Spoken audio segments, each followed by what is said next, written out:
Hello. Hi Hello. guys. Anong ginawa niyo sa school? Nag-GMRC kami. Di ba sabi mo ng Tapos sinulat? nag-spelling kami. Ano yung spelling niyo? English?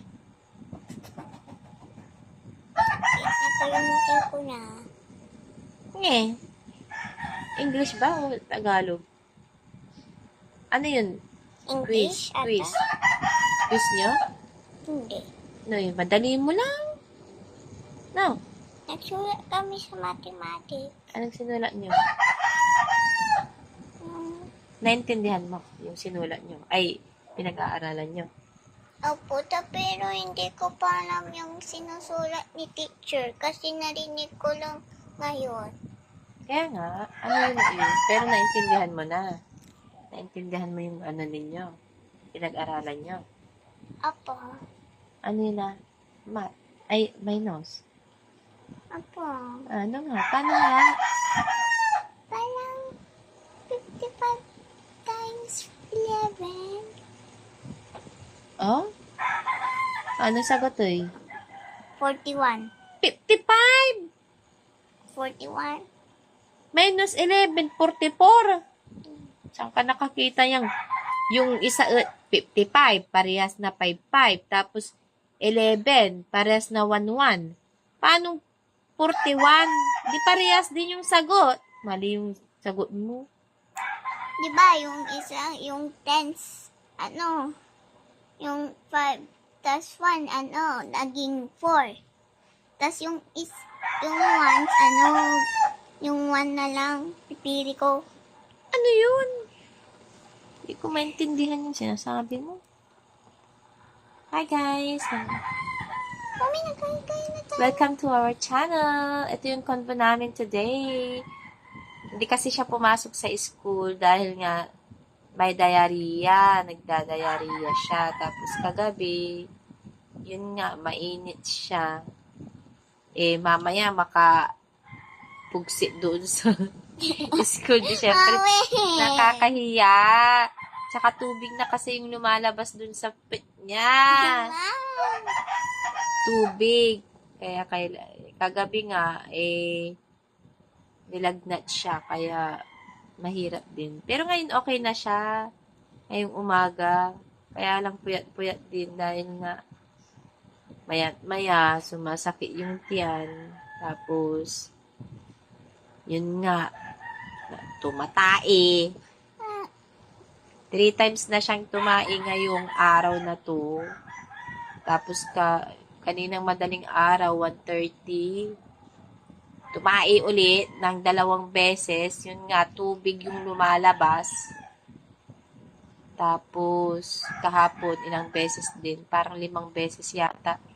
Hindi namin alam kung anong nangyari o kung bakit. Ganon.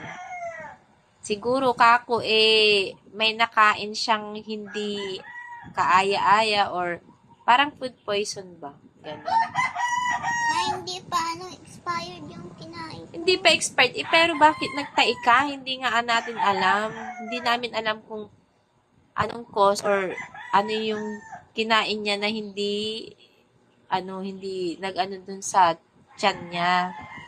Pero uminom na siya ng Ersiflora ng 2 beses kahapon. Tapos, mamaya ulit. Tapos, nagpapabili rin tayo kay daddy ng 3 pa. Tsaka, Juice. yung Viva Light. Kailangan kasi yun kasi electrolyte din yun. So, ayun.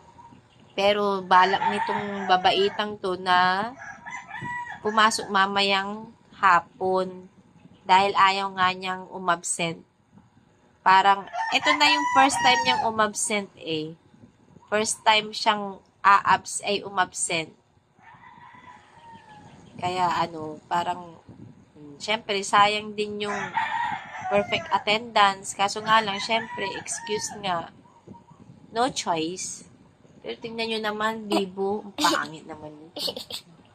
Bibo naman siya, pero kagabi, naku, grabe. Lagnat niya siguro mga nasa 39. Yun nga, alam namin na food poison nga siya. Kaya guys, hindi ko naman sinasabi na yun yung cause, pero kapag pag may natirang chicken sa ulam ninyo o kay huwag nyo nang kakainin o kay ipainit na lang, parang ganun. Basta, huwag nyo na lang kainin yung tira na nasa mesa. Pero hindi naman kasi siyang kumain ng tirang chicken sa mesa, kaso nga lang nakikain siya dun sa harap. Eh, hindi rin namin alam kung bago pa ba yung chicken or hindi. Kumain din siya nun ng chocolate. Eh, hindi rin namin alam kung expired na ba o ano. Kasi nga, nandun siya sa harap, dun sa ate ko. Ampun kasi nila to dun eh. Kaya hindi namin na-monitor kung ano yung kinain niya. Kaya, sana gumaling na rin siya ng diretso para balik na sa school. Tapos, puyat ang lola nyo. Tapos, magwo-work pa. Ay, hirap kumita, no? Pero, ganun talaga. Basta okay yung mga anak. Di ba magkamukha kami? So, ayun guys, hanggang dito na lamang a little convo